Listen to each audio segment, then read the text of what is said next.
Canada just dropped what they're calling a bold federal budget.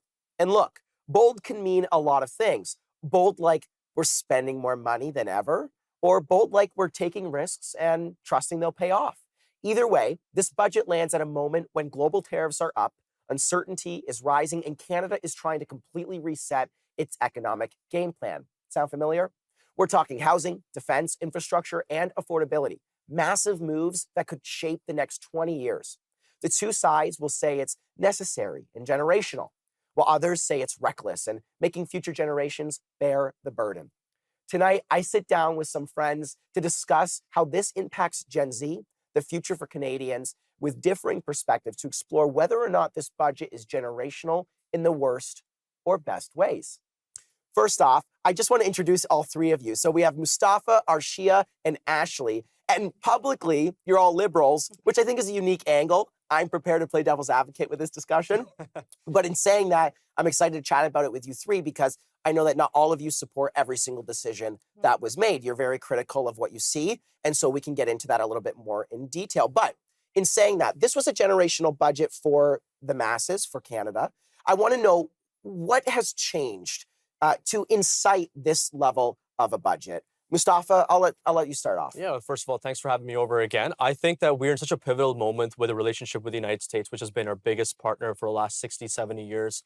And this budget is something that's going to tackle the tariffs that have been put on our country and pretty much set up what is going to be our next sort of steps with the economic outlook. Archie, what are your thoughts? I mean, just going to bounce on that a bit, but yeah, the budget is very geared towards the tariffs. I mean, we all know this has been the headlines in Canada for the last 6 months. But yeah, billions of dollars of support for tariffs. But more importantly, we're seeing as the world is evolving and becoming more dangerous with actors like Russia and China, the budget also has a focus on defense. For the first time in decades, we're seeing defense be prioritized. And I found it interesting. And we have a whole segment on defense that I'm excited to touch on in this two-part series. But one of the things about defense was we told the United States we wouldn't hit the defense spending target of NATO in 5, 10 years? And now we hit it this year. Wow, surprise. Ashley, what were your thoughts? How has this changed and what's inside of this? Right, to your point, I'm not surprised that we met that because there are those background talks with Trump and the administration. So just because we think that things are stalled, we always know that something or someone is in the background still making things, still making moves. So I think a lot of that might be from those conversations that they did have with the administration to make sure that they're hitting certain benchmarks. I also just want to say something, and I'm going to throw this out there for anybody who wants to passionately jump in. Our GDP growth has not actually been growing the last 10 years. It's literally been basically stagnant, our real GDP growth. So if we understand that, then is it safe to say that maybe this budget was due 5, 10 years ago for infrastructure investment that we could have been reaping the benefits of today? What are your guys' thoughts? I would say it definitely stagnated a lot during the COVID period and the COVID era after that. Even before that, though. Yeah. I would say that given how our outlook with the relationship with the United States, a lot of the industries are interlinked. So our country's been stagnant because of that. Now through this budget, which you're right, we should have taken a few years ago, this is a bold budget that's going to help us set those boundaries and those new industries which we desperately need. Well, I think we also relied heavily on oil and gas in Canada. Yeah. And now that that's kind of up for debate, up for grabs, there's some things that are changing. We're starting to see we need to have more independence. Ashley, what are your views? Do you think this was supposed to be something that we gave 5, 10 years ago?